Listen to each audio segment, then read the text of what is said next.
د ویښتانو د تویېدو مخنیوی او کورنۍ درملنې. ویښتان د لوی خدای جل جلاله یوازیمه تحفه ده چې د انسان په ښایست کې مهم رول لري. ډېر کله مو چې ویښتان ووځي یا مو ویښتان تللي وي نو ورته خفه کیږو، او همدا له منځه تللي ویښتان هم د انسان په څېرې باندې یوه اغیزه لري.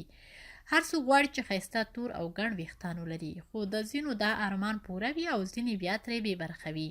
موږ درته دلته یوه کورنۍ طریقه زده کوو چې په مرسته یې کولی شئ له خپلو ویښتانو ښه ساتنه وکړئ.